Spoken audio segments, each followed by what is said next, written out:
Hola, ¿qué tal compañeros? Muy buenas tardes, con el gusto de saludarlos nuevamente a través de este medio, deseándoles lo mejor y solo lo mejor así sea. Pues bien, vamos a continuar nuestra clase de Sagrada Escritura, pero ahora en la materia del Evangelio según San Lucas. Así que les voy a pedir que tomen su manual y vayan directamente a la página número 12. En la página 12, en el inciso C. Aquí tenemos nuestro manual. Entonces, página número 12, inciso C. Ahí vamos a comenzar. Dice aquí nuestro manual, capítulo 3, por supuesto, del Evangelio de Lucas, versículo 1 hasta el capítulo 4, versículo 13. ¿Con qué nos vamos a encontrar aquí? Bueno, pues dice, primera actividad de Juan y de Jesús. Como lo vimos en los capítulos 1 y 2, aquí también nos encontramos ante un díptico, es decir, una narración de dos personajes paralelos, de dos personajes que comienzan su actividad en paralelo. Tenemos por un lado a Juan el Bautista y por otro lado a Jesús. Pero por supuesto, como fueron en los primeros dos capítulos, también aquí el autor del Evangelio de Lucas buscará en la medida de lo posible que sobresalga Jesús, no tanto Juan el Bautista. No perdamos de vista que esta es una intención muy clara y muy marcada por parte del autor sagrado, para que prestemos atención en esto. Pues dice, tenemos 4 acontecimientos en los que Lucas quiere hacernos ver su concepción de la historia de la salvación. Por ejemplo, comienza diciendo que Juan prepara el camino a Jesús. Por lo tanto, Juan, en este caso, es el último testigo de la antigua alianza, como lo mencionará más adelante, por allá en el capítulo 16, versículo 16. En ese orden de ideas, pongamos un ejemplo.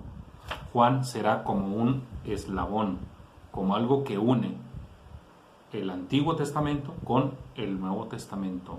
Y ese enlace precisamente lo conforma Juan el Bautista. Dice más adelante, mientras que Jesús se convertirá en la llegada de los tiempos nuevos y en el centro del tiempo mismo. Es decir, aquí Lucas, a lo largo de estas perícopas que vamos a estudiar, nos va a presentar a Jesús como el iniciador, el postulador, podríamos decirlo también, de un nuevo orden. ¿Cuál sería ese orden? El orden mesiánico, es decir, la manifestación de Dios hacia la humanidad. Y eso lo vamos a encontrar tanto en las acciones como en las palabras de Jesús a lo largo del Evangelio. Pues bien, el estudio que vamos a hacer el día de hoy abarca prácticamente todo el capítulo 3 y el capítulo 4 del Evangelio de Lucas. Por lo tanto, la primera perícopa que vamos a estudiar es del capítulo 3, versículos del 1 al 20, que contiene pues la predicación de Juan en el desierto. La segunda, capítulo 3, versículos del 21 al 22, prácticamente son 2 versículos, y ahí vamos a hablar sobre el bautismo de Jesús y cómo Dios le reconoce. Por eso se dice el Hijo de Dios. La tercera perícopa del capítulo 3 será del versículo 23 al 38, la genealogía de Jesús.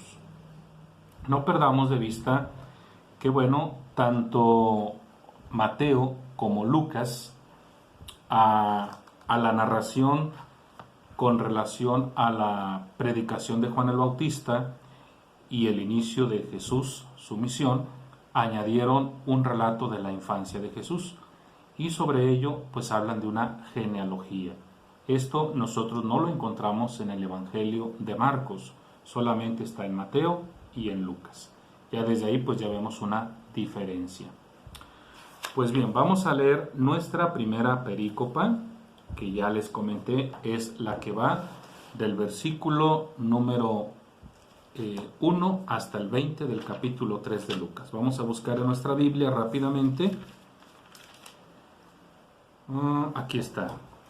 Comienza el texto así.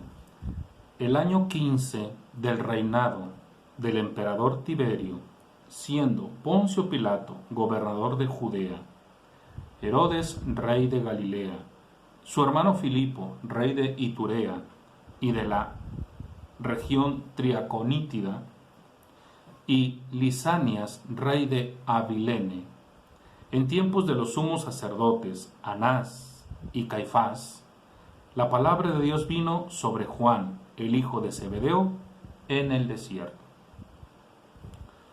Y fue por toda la región del Jordán predicando un bautismo de conversión para el perdón de los pecados, como está escrito en el libro de los oráculos del profeta Isaías.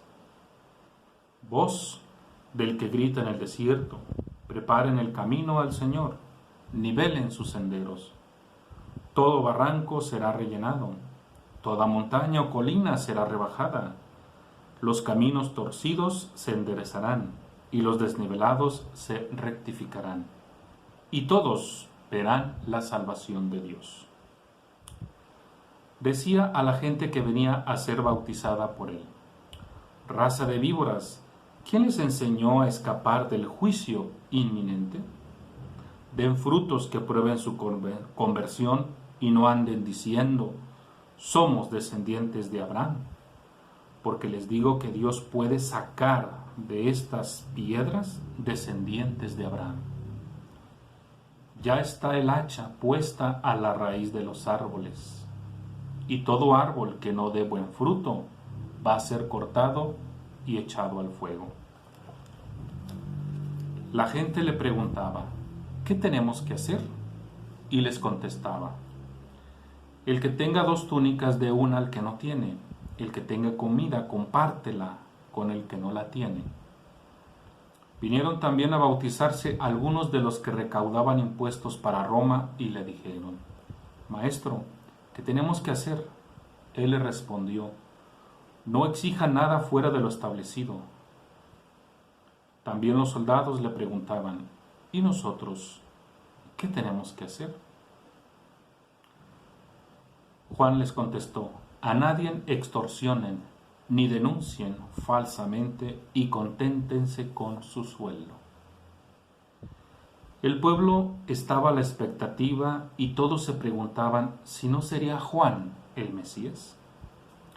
Entonces Juan les dijo: yo los bautizo con agua, pero viene el que es más fuerte que yo, a quien no soy digno de desatar la correa de sus sandalias. Él los bautizará con Espíritu Santo y fuego. En su mano tiene la horquilla para separar el trigo de la paja y recoger el trigo en su granero, pero la paja se quemará con un fuego que no se apaga. Con estas y otras exhortaciones anunciaba al pueblo la buena noticia. Pero el rey Herodes, debido a sus relaciones con Herodías, la mujer de su hermano, y a todos los crímenes que había cometido, era severamente censurado por Juan. Así que a todas sus maldades añadió Herodes la de encerrar a Juan en la cárcel. Palabra del Señor. Bien, pues hasta ahí nuestra primera perícopa. ¿Qué nos dice nuestro manual?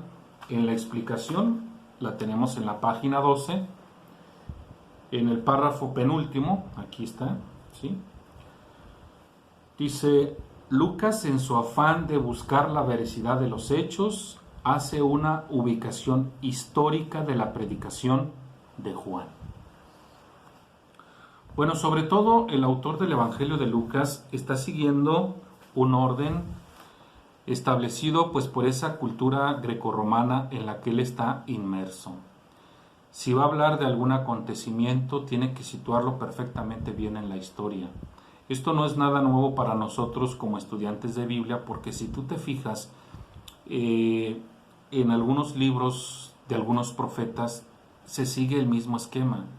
Se especifica perfectamente bien el lugar, el momento, el tiempo en el que este profeta le llegó su llamamiento. Vamos a poner un ejemplo en el caso de Lucas, en el caso de Isaías. Voy a Isaías. Isaías capítulo 1, versículo 1. Fíjate bien lo que dice aquí. Visión que tuvo Isaías, hijo de Amós, acerca de Judá y de Jerusalén, en tiempos de Osías, Jotán, Ahaz y Ezequías, reyes de Judá. O sea, está precisando el tiempo en el que Isaías prácticamente le llega en turno su llamamiento. Podemos ir incluso a otro gran profeta, que sería Ezequiel. Aquí lo tengo a la mano. Fíjate bien. Ezequiel capítulo 1, versículos 1 y siguientes. El año 30, el día 5 del cuarto mes, estando yo entre los deportados, junto al río Quebar, se abrieron los cielos y tuve una visión divina. Era el año 5 de la deportación del rey Joaquín. Ezequiel, hijo del sacerdote Buzi, recibió la palabra del Señor en el país de los caldeos, junto al río Quebar, y allí lo invadió la fuerza del Señor. ¿Te fijas cómo esa precisión por ubicar estos acontecimientos? Así pues, Lucas sigue esa misma tradición y es muy explícito porque nos habla de las autoridades laicas y religiosas. Está mencionando, por ejemplo, quién era el emperador y quién era el procurador y quién eran todos estos los que se sometían precisamente a Roma. Y nos habla prácticamente de Anás, dice, y de Caifás. Es muy importante que entendamos nosotros que en tiempos de Jesús, pues el sumo sacerdote era Caifás, José Caifás, y este era el yerno de Anás. Y aunque prácticamente Caifás era el sumo sacerdote en turno, la influencia de Anás era muy importante. Bueno, con esto lo que pretende el autor sagrado del Evangelio de Lucas es demostrar a sus lectores que algo importante va a suceder. Por eso lo están marcando en la historia. Lo que nos dice nuestro manual pues también es muy oportuno. Dice, Lucas, en su afán de buscar la veracidad de los hechos, hace una ubicación histórica de la predicación de Juan. Queda así claro que la salvación de Dios no es intemporal, sino que la historia de la salvación es la misma historia humana, cuando Dios interviene en ella. Bueno, conviene decir, además, como ya lo habíamos señalado en la introducción al Evangelio de Lucas, que este naturalmente tiene algunas fuentes. ¿Cuáles son esas fuentes de las que bebió el autor sagrado para escribir su Evangelio? Bueno, ya dijimos, número 1, pues tiene a Marcos. Número 2, pues tiene la llamada fuente Q. Y de alguna manera tiene su propia fuente. Por ejemplo, los versículos que van del 10 al 14, estos no los encontramos ni en Marcos ni en Mateo. Quiere decir que esta es una fuente propia. Ahora, la pregunta sería, ¿por qué Lucas incluyó estos versículos? ¿Cuál es la intención? Bueno, dejar en claro que las diferentes profesiones también pueden alcanzar misericordia si es que se ajustan a ese proyecto salvador de parte de Dios. Por eso, si te fijaste, incluso está mencionando, dice, la gente le preguntaba, ese es un primer grupo. Y luego dice que también los que recaudaban impuestos para Roma. Y otro tercer grupo son los soldados. Estamos hablando pues de 3 grupos de personas en las que el autor sagrado del Evangelio de Lucas quiere dejar en claro que también ellos pueden entrar en esa dinámica de salvación siempre y cuando se ajusten al proyecto salvífico. Y además pues también está tomando la llamada fuente Q, de la cual tomó también el evangelista Mateo. Sin embargo, como ya habíamos anotado en un principio, Lucas sobre todo propone una salvación universal. Es por eso que aunque Marcos y Mateo utilizan la cita bíblica del profeta Isaías que encontramos en el versículo 4 y 6, Lucas la amplifica. Es más, el versículo número 6 es muy importante porque dice aquí nuestro manual, dice, Lucas insiste, ¿sí? Aquí, Lucas insiste en la visión universalista de la salvación. Ya lo habíamos anotado eso, que para Lucas la salvación es universal y por eso está ampliando el texto de Isaías. Dice el versículo 6 de este capítulo 3, y todos verán la salvación de Dios. Y por último dice aquí el comentario que hace nuestro manual, la conversión que predica Juan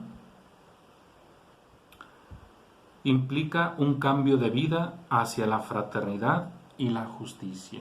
Eso sería como la aplicación práctica para la iglesia del día de hoy. Repito, conviene subrayarlo.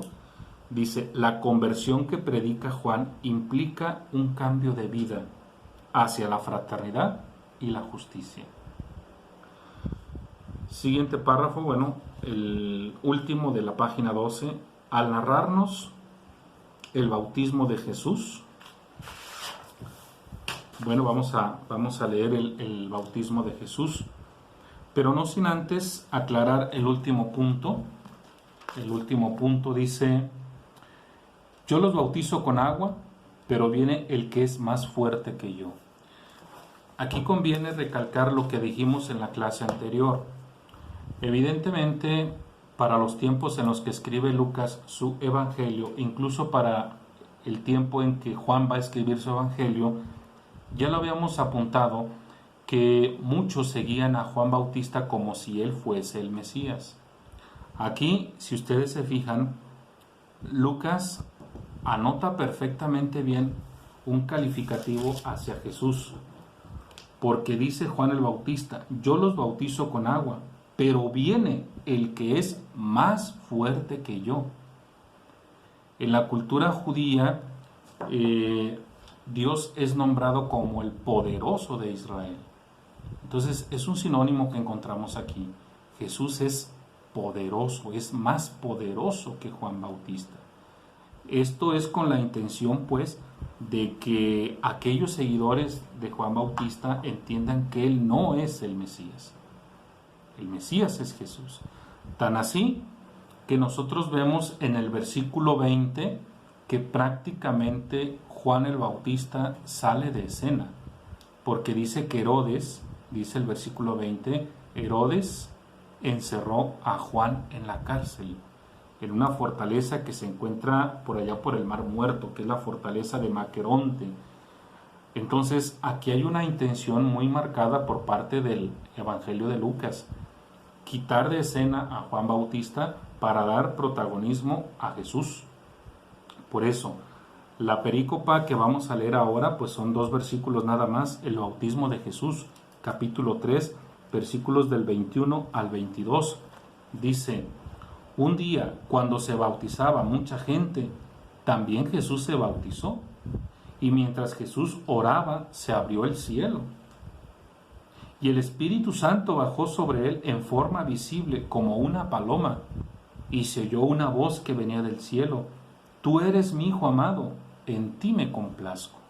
Palabra del Señor. Lo que dice nuestro manual en la página 12 al final, dice, al narrarnos el bautismo de Jesús, Lucas destaca el tema de la oración. Lo vamos a encontrar en el capítulo 4, en el capítulo 9 y en el capítulo 11. Aparte, la presencia del Espíritu y la filiación divina de Jesús. Es decir, que ya desde aquí se nos está demostrando que Jesús es el Hijo de Dios. Y esta idea, naturalmente, que Lucas la está tomando de Marcos, porque así comienza su evangelio. De pasada, dice, nos revela la mentalidad de los primeros cristianos sobre el bautismo. Es el momento del don del Espíritu para hacernos hijos de Dios. Nosotros vemos pues en esta narración sobre el bautismo de Jesús esa filiación divina. A partir de aquí Jesús queda lleno del Espíritu Santo de Dios. A partir de aquí, para Lucas empieza el ministerio de Jesús. No tanto el nacimiento de Jesús, sino a partir de aquí empieza la misión de Jesús, porque aquí ya lo encontramos relacionado pues con la divinidad. Ahora vamos a leer la siguiente perícopa, que va del versículo 23 hasta el 38. Vamos a leerla y vamos a comentarla, por supuesto. El texto dice así: Cuando Jesús comenzó su ministerio, tenía unos 30 años y en opinión de la gente era hijo de José. Estos son sus ascendientes: Elí, Matat, Leví, Melquí, Janaí, José, Matatías, Amós, Nahum, Esli, Nagai, Matatías, Semeín, Josec, Yoda, Johanan, Reza, Zorobabel, Salatiel, Neri, Melji, Adi, Cosán, Elmadán, Jesús, Eliezer, Jorín, Matat, Leví, Simeón, Judá, José, Jonán, Eliaquim, Melea, Mena, Matasá, Natán, David, Jesé, Obed, Boz, Salá, Nazón, Aminadab, Admin, Arní, Esrón, Fares, Judá, Jacob, Isaac, Abraham, Tara, Nacor, Seruc, Ragau, Falec, Eber, Salá, Cainán, Arfaz, Sem, Noé, Lamec, Matusalén, Enoc, Jared, Malelef, Cainán, Enos, Set, Adán y Dios. Bien, yo les había comentado pues que a diferencia de Marcos, Mateo y Lucas insertan aquí una genealogía de Jesús. La genealogía en la cultura judía es muy importante porque es lo que le da como prestigio al personaje. Sin embargo, aquí el autor del Evangelio de Lucas pues quiere dejar en claro la insertación de Jesús en la sociedad que precisamente desciende de David por parte de José. Vamos a leer lo que dice la página 13 de nuestro manual. En el segundo párrafo de arriba hacia abajo dice: en el capítulo 3, versículos del 23 al 38, con la genealogía de Jesús, Lucas intenta ligar a Jesús no solo con el pueblo judío, sino con la humanidad entera, resaltando una vez más el universalismo. ¿Por qué? Bueno, porque prácticamente en esta genealogía, a diferencia de Mateo, Lucas se va hasta Adán. Y entonces, en ese orden de ideas, pues prácticamente se nos habla de ese universalismo. Muy probablemente el autor del Evangelio de Lucas ya está influenciado por la carta a los Romanos, donde Pablo nos presenta a Jesús como el nuevo Adán. Pero sobre todo son dos cosas que se quieren recalcar en esta perícopa. Número uno, la descendencia de donde proviene Jesús, que es precisamente de David, y sobre todo la universalidad. Por ejemplo, no es casualidad que Lucas en el capítulo 3, versículo 23 diga: cuando Jesús comenzó su ministerio tenía unos 30 años. Si tú vas al segundo libro de Samuel, fíjate bien, segundo libro de Samuel, vamos hasta atrás. Segundo libro de Samuel, capítulo número, a ver, déjenme acomodarme aquí. Segundo libro de Samuel, capítulo número 5. Aquí está, segundo de Samuel. Capítulo número 5. Vamos rápidamente, para que podamos entender lo que yo estoy diciendo. Capítulo 5, versículo 4. Segunda de Samuel, capítulo 5, versículo 4. Repito para que quede claro esto. David tenía 30 años cuando comenzó a reinar y reinó 40 años. ¿Sí entiendes el paralelismo? ¿Qué es lo que pretende el autor del Evangelio de Lucas? Cuando nos está presentando que Jesús tenía unos 30 años, o sea, prácticamente lo está haciendo encajar paralelamente con el rey David. Esto, por supuesto, para un judío contemporáneo a Lucas, le quedaba claro. O sea, lo que está pretendiendo el autor sagrado es demostrar que Jesús viene de ese linaje. Y además, pues que este Jesús que viene a salvar, porque así lo vimos en el capítulo 2, viene a salvar a todos. Por eso en esta genealogía se va hasta Adán.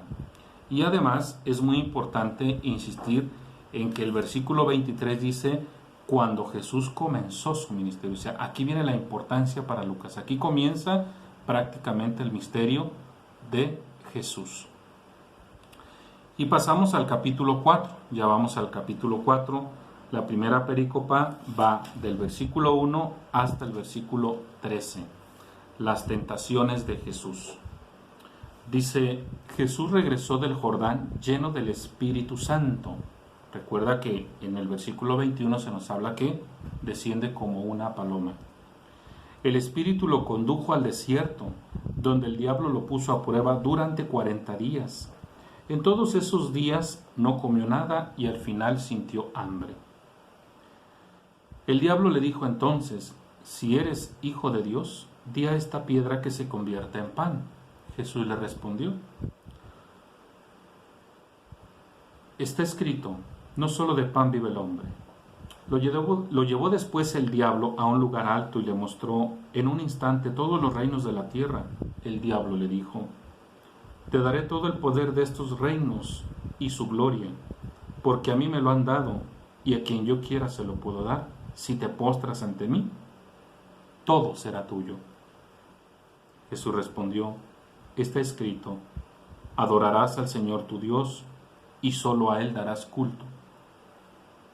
Entonces lo llevó a Jerusalén, lo puso en la parte más alta del templo y le dijo, si eres hijo de Dios, tírate desde aquí, porque está escrito, dará órdenes a sus ángeles para que te protejan, te llevarán en brazos y tu pie no tropezará en piedra alguna. Jesús le respondió, está dicho, no tentarás al Señor tu Dios. Cuando terminó de poner a prueba a Jesús, el diablo se alejó de él hasta el momento oportuno. Palabra del Señor. El comentario que hace nuestro manual aquí en la página número 13 dice, finalmente, con las tentaciones, Lucas quiere mostrarnos el camino de salvación que Jesús ha escogido y nos propone, abandonando los modelos de prestigio y de poder para asumir el del servicio y la fidelidad al Padre. Bueno, pues es evidente que aquí el autor sagrado del Evangelio de Lucas está tratando de imprimir en la mente y en el corazón de sus interlocutores cuál es el ideal del verdadero cristiano. Y si ustedes prestaron atención en los primeros versículos de este capítulo 4, dice que Jesús regresó del Jordán lleno del Espíritu Santo y el Espíritu lo condujo al desierto. Es decir, Jesús como Hijo de Dios obedece a la voluntad de Dios. Es decir, Jesús se deja guiar por ese Espíritu Santo de Dios. Ya desde aquí el autor sagrado nos quiere dejar algo en claro, que nosotros que también hemos recibido ese mismo Espíritu, seamos dóciles a la voluntad de Dios. Y además el desierto juega un papel importante porque en la mentalidad judía se tenía claro que el reino de Dios tenía que ser promulgado, tenía que ser proclamado, y qué mejor escenario sino el desierto. Recuerda que cuando vemos el libro del Éxodo, encontramos que el desierto juega un papel importante para el pueblo de aquella época. Así es que en el desierto es donde Dios los viene a rescatar, es en el desierto donde Dios los viene a alimentar. Así pues, el hecho de que Juan el Bautista aparezca en el desierto y Jesús nuevamente esté en el desierto, nos quiere decir que precisamente es ahí donde Dios está empezando a manifestarse, donde Dios viene a llevar a cabo su plan salvífico en el desierto. Y por supuesto que a lo largo de estas 3 tentaciones, Jesús sale victorioso. Jesús opta por un mesianismo, pero no político, un mesianismo no basado en el poder, sino un mesianismo basado en el servicio, en la humildad, en la carencia, en la austeridad. No perdamos de vista quiénes eran los destinatarios del Evangelio de Lucas. Muy probablemente muchos de ellos ya estaban tentados a lo mejor a caer en la ambición. Y así lo muestra algún pasaje que vamos a leer más adelante, cuando Santiago y Juan le van a pedir a Jesús los primeros puestos. Bueno, pues vamos a la segunda perícopa del capítulo 4, que va del versículo 14 hasta el versículo número 30. Ya estamos en la actividad de Jesús en Galilea. En nuestro manual, en la página 13, aquí dice actividad de Jesús en Galilea, capítulo 4, versículo 14, hasta el capítulo 9, versículo 50. Para Lucas, Jesús en estos capítulos no sale de Galilea. Jesús está prácticamente concentrado en esta región de la Palestina, y Jesús ahí va a desarrollar su actividad. Dice nuestro manual, tenemos aquí también 3 eventos. El primero, que va del capítulo 4, versículo 14, hasta el capítulo 6, versículo 11, la manifestación y el rechazo de Jesús. Y luego, capítulo 6, versículo 12, hasta el capítulo 8, versículo 56, enseñanzas y milagros de Jesús. Y por último, capítulo 9, versículos del 1 al 50, la revelación a los discípulos. Dice, en esta sección, Jesús se revela a través de su palabra y su acción. Toda su actividad, Lucas la concentra en Galilea, de ahí el título. Las autoridades del pueblo no reconocen la acción salvífica de Jesús y su revelación. ¿Cuál es esa? Como Hijo de Dios, Hijo del hombre, Cristo. No así gran parte del pueblo. Poco a poco se va formando un grupo de seguidores quienes serán después enviados a continuar la misión. Tenemos pues el inciso A. La manifestación de Jesús encuentra inmediatamente la oposición de sus oyentes. Jesús, consciente de su final no muy lejano, comienza a preparar a sus sucesores. Las controversias con los judíos revelan los puntos de interés de Lucas y al mismo tiempo los temas que se debatían entre sinagoga y comunidad cristiana. Vamos a leer el capítulo 4, ¿sí? Y el capítulo 4 prácticamente está dividido 1, 2, 3 perícopas. Vamos a leer la primera perícopa, que va del capítulo 4, versículo 14, hasta el versículo 30. Vamos a leer esta primera perícopa.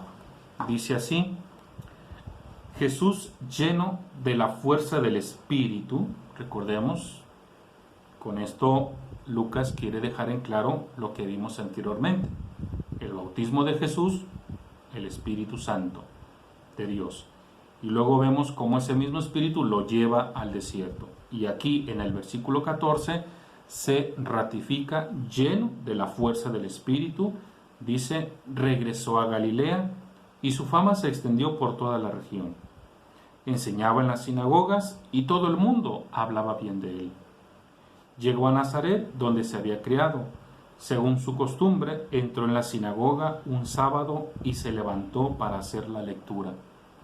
Le entregaron el libro del profeta Isaías, y al desenrollarlo encontró el pasaje donde está escrito: El Espíritu del Señor está sobre mí, porque me ha ungido para anunciar la buena noticia a los pobres. Me ha enviado a proclamar la liberación a los cautivos, a dar vista a los ciegos, a libertar a los oprimidos y a proclamar un año de gracia del Señor.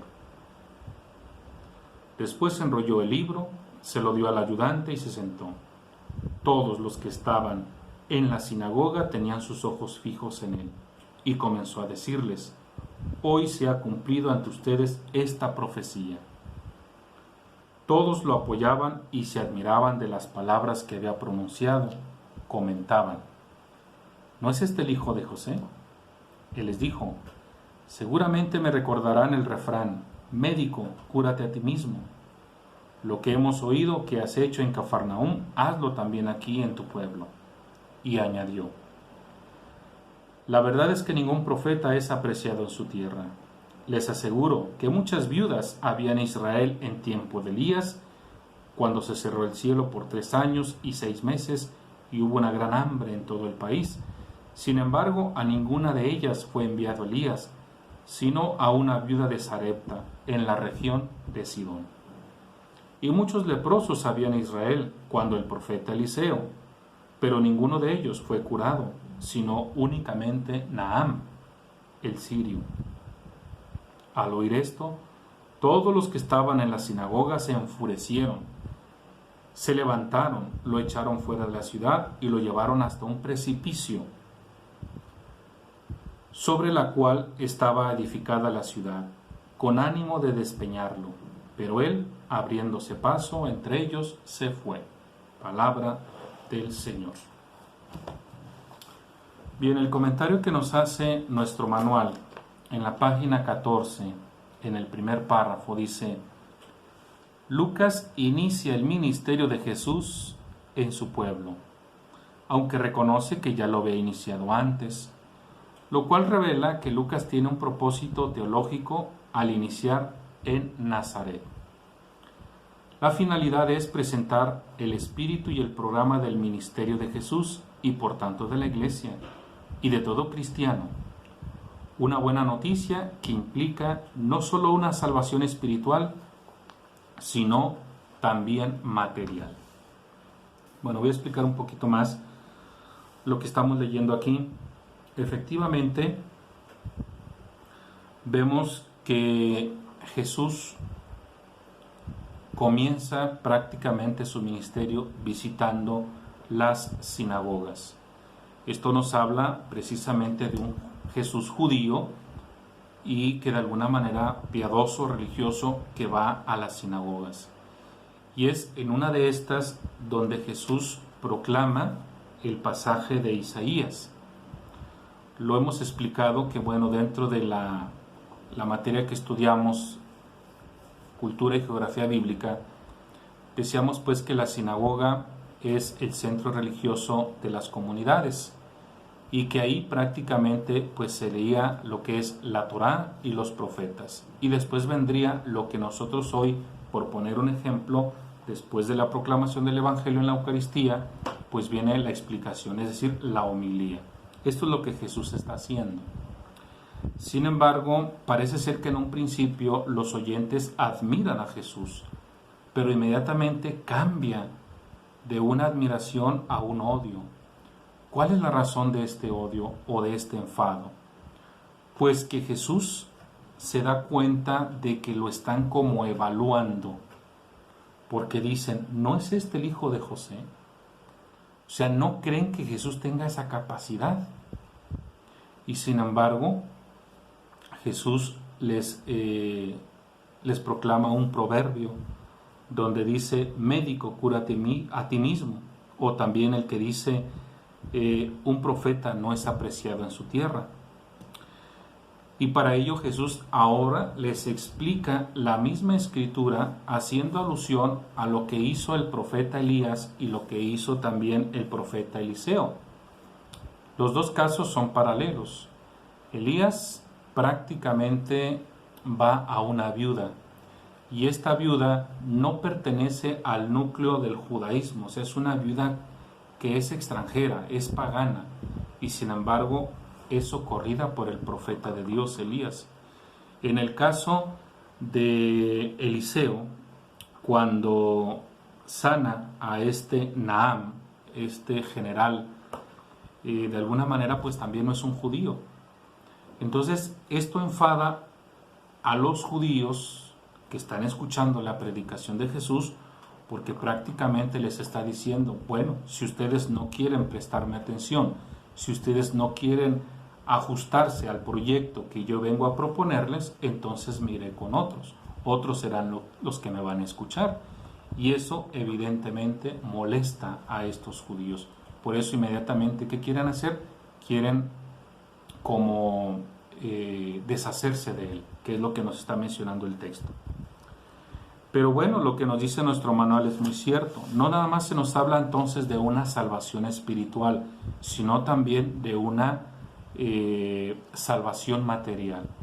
Jesús viene para un sector que ha quedado desprotegido, viene para los pobres, para los marginados, y a estos Jesús los va como a restablecer. Es lo que nos está tratando de decir aquí el comentario de nuestro manual.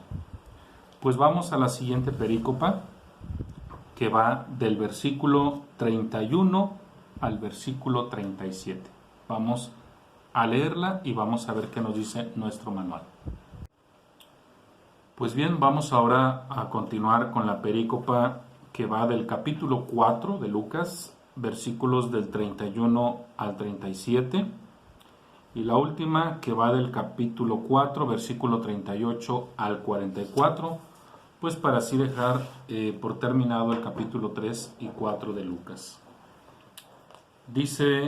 Se titula Jesús sana a un endemoniado. Bajó a Cafarnaúm, ciudad de Galilea, y los sábados enseñaba a la gente, que estaba admirada de su enseñanza, porque hablaba como quien tiene autoridad. Había en la sinagoga un hombre poseído por un demonio impuro, que se puso a gritar con fuerte voz: ¿Qué tenemos que ver contigo, Jesús de Nazaret? ¿Has venido a destruirnos? Yo sé quién eres, el Santo de Dios. Jesús lo reprendió ordenándole: cállate y sal de ese hombre. Y el demonio, después de tirarlo por tierra en medio de todos, salió de él sin hacerle daño. Todos se llenaron de asombro y decían unos a otros: ¿qué fuerza tiene la palabra de este hombre? Manda con autoridad y poder a los espíritus impuros, y estos salen. Y su fama se extendía por todos los lugares de la región. Palabra de Dios. Bueno, si ustedes se han percatado, el orden en el que estamos estudiando el Evangelio de Lucas, pues prácticamente obedece al de Marcos. De ahí la razón, pues, que una de sus fuentes sea el Evangelio de Marcos. Y aquí, cuando estudiamos el Evangelio de Marcos, dejamos precisamente en claro las pretensiones del autor sagrado con relación a este suceso que se da dentro de la sinagoga. Estamos entonces ante un exorcismo que de alguna manera para el autor sagrado de Lucas representa como algo que viene de parte de Dios y se da dentro de la sinagoga. Recordemos lo que implicaba la sinagoga para el pueblo judío, lo mismo que el templo para Jerusalén. El templo para un judío representa la presencia de Dios. El hecho de que el autor sagrado nos presente a Jesús dentro de la sinagoga, independientemente pues de que es el orden establecido para la evangelización, primero a los judíos y luego a los paganos, independientemente de eso, nosotros vemos a un Jesús precisamente dentro de la sinagoga. Pero el hecho de que Jesús entre a una sinagoga, pues representa la presencia de Dios. Y el hecho de que veamos que este hombre que está siendo atormentado por un demonio y en ese justo momento queda liberado, el autor sagrado del Evangelio de Lucas quiere dejar en claro el poder de sanación que opera en Jesús.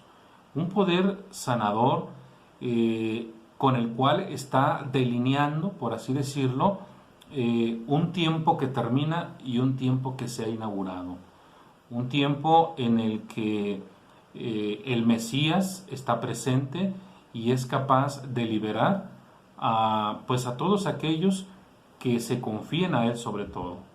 El comentario que nos hace nuestro manual es muy breve, porque dice en la página 14, en el segundo párrafo, dice: se revela la autoridad de Jesús en su palabra y en su obra. Eso es indiscutible. Estaríamos entonces ante una cristofanía. Se presenta la lucha entre el bien y el mal. Eso quedó evidenciado. Tenemos por un lado a este hombre endemoniado y por otro lado tenemos a Jesús. Ha llegado la salvación, el día del Señor. Sobre todo eso es lo que quiere dejar en claro el autor sagrado, que con la presencia de Jesús ha llegado el tiempo tan esperado, el tiempo mesiánico, un tiempo en el que cualquier judío de la época imaginaba un tiempo lleno de paz, un tiempo lleno de justicia, como le dirá en su momento el profeta, un tiempo en el que van a intercambiar las espadas por podaderas, en fin, un tiempo en el que de alguna manera no haya un opresor ni un oprimido. Esto es lo que está tratando de decirnos el autor del Evangelio de Lucas. Y vamos pues ahora a la última perícopa del capítulo 4. Esta abarca del versículo 38 al 44. Es un texto muy conocido por nosotros, sin embargo, Lucas aquí incluye una variante que vamos a prestar atención. Dice: salió de la sinagoga y entró en casa de Simón. La suegra de Simón tenía mucha fiebre, y le rogaron que la sanara. Entonces Jesús, inclinándose sobre ella, mandó la fiebre que saliera y se le quitó. La mujer se levantó inmediatamente y se puso a servirlos. Al atardecer llevaron ante Jesús enfermos de todo tipo, y él poniendo las manos sobre cada uno de ellos, los sanaba. De muchos salían también los demonios, gritando: tú eres el Hijo de Dios. Pero él los reprendía y no los dejaba hablar, porque sabían que él era el Mesías. Al hacerse de día, salió hacia un lugar solitario. La gente lo buscaba y cuando lo encontraron, trataban de retenerlo para que no se alejara de ellos. Él les dijo: también en las demás sinagogas debo anunciar la buena noticia de Dios, porque para eso he sido enviado. E iba predicando por las sinagogas de Judea. Palabra del Señor. Bien, aquí estamos ante una escena muy familiar.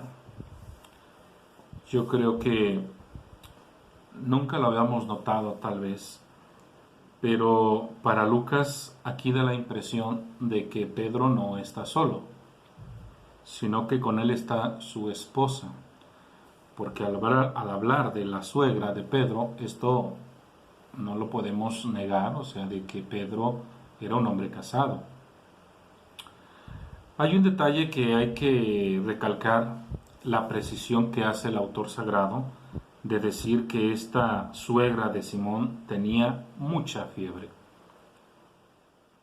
Algunos han querido ver aquí, en esta declaración de que tenía mucha fiebre, pues afirmar que efectivamente el autor del Evangelio es médico. Pero eso no es lo que pretende el autor sagrado. Lo que quiere dejar en claro es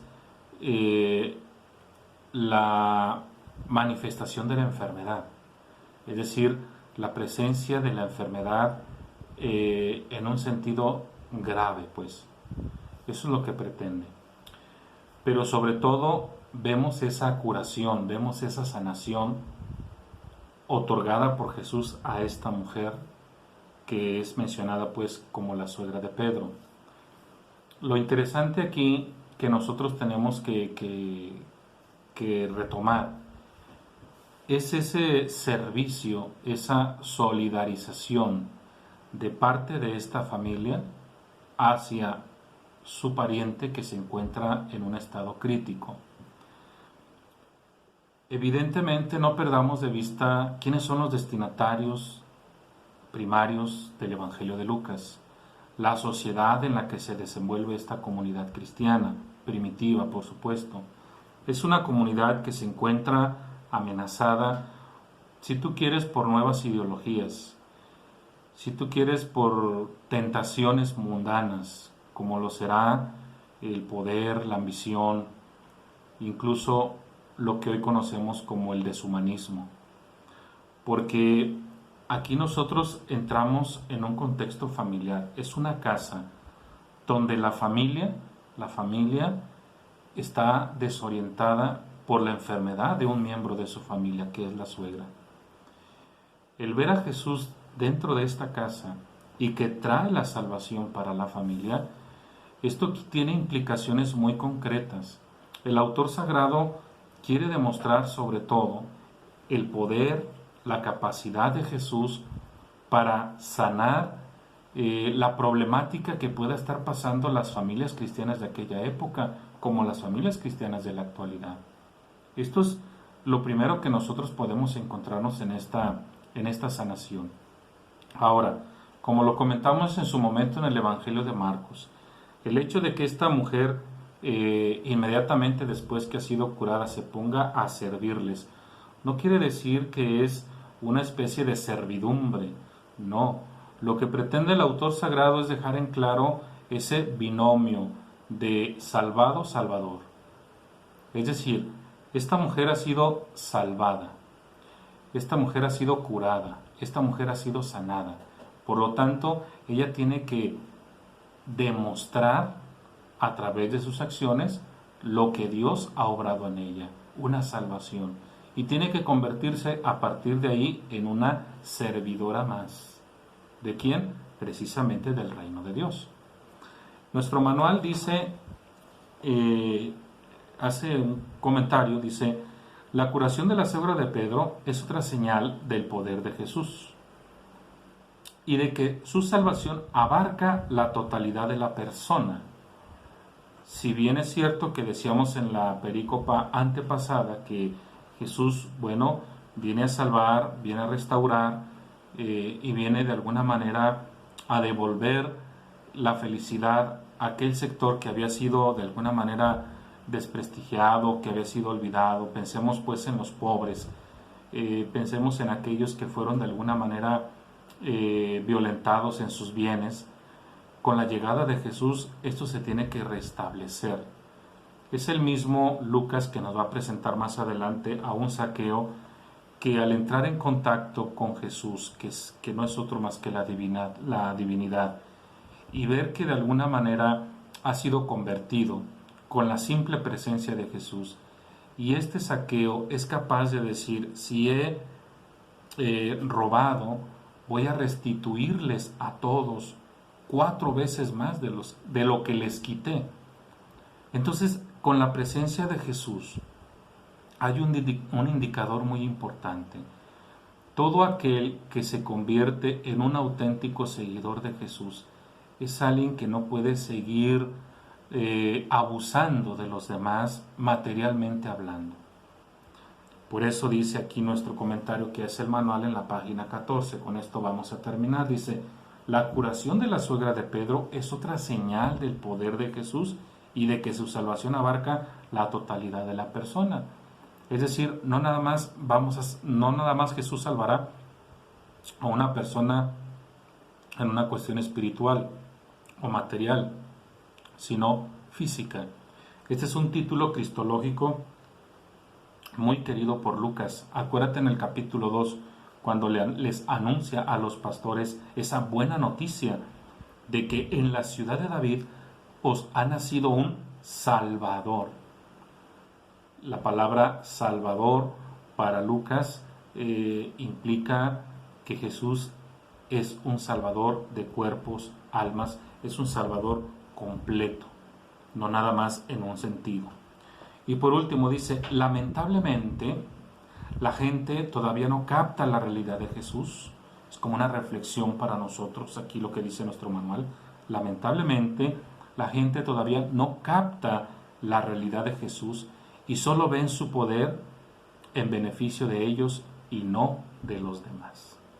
Esto es una realidad hasta el día de hoy, que de pronto nosotros que hemos pasado por alguna dificultad, sea material, espiritual, emocional tal vez, y que Dios, que ha tenido misericordia con cada uno de nosotros y nos ha restablecido, pues no seamos capaces de reconocerle como lo que es, y que no seamos capaces de dar lo que Él nos ha dado de sobra.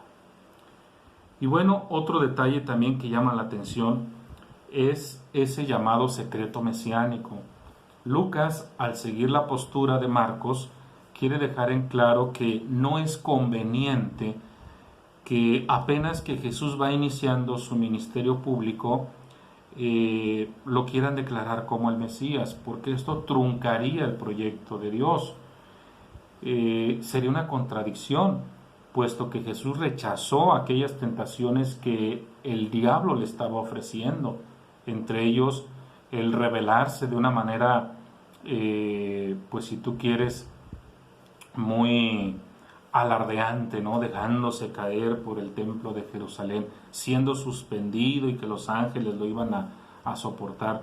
Evidentemente Jesús optó por un mesianismo no político, no violento, no, diríamos nosotros, un mesianismo donde se deje ver ese deseo de preponderancia, de malignidad o de algo sobresaliente. No, Jesús no optó por eso. Por eso mismo aquí Jesús le dice a esos demonios que guarden silencio. Efectivamente Él es el Mesías, y no porque necesitemos que Él lo diga, sino porque nos estamos dando cuenta de lo que viene ya haciendo Jesús, sanando, curando, exorcizando, ¿verdad? Y el último detalle también aquí que también conviene señalar es cómo esta gente quiere retenerlo. Esta gente piensa en una exclusividad, y Lucas nos vuelve a remitir a su punto de partida. Jesús no es exclusivo de nadie, Jesús viene para todos. Por eso dice aquí el versículo 42, la gente lo buscaba y cuando lo encontraron trataban de retenerlo para que no se alejara de ellos. Él les dijo, también en las demás ciudades debo anunciar la buena noticia de Dios, porque para eso he sido enviado. Es decir, Jesús es universal. Claro, para todo para toda aquella que quiera entrar en esa dinámica, que quiera entrar en esa relación con un Jesús que viene a salvar. Pues bien, hasta aquí le vamos a dejar a estos capítulos 3 y 4 que hoy estudiamos del Evangelio de Lucas. La próxima semana seguiremos con otros cuantos capítulos y así sucesivamente hasta terminar. Les agradezco mucho el favor de su atención. Por favor, cualquier duda, cualquier comentario, háganmelo saber a través del chat que ya tenemos nosotros. Muchísimas gracias. Hasta la próxima.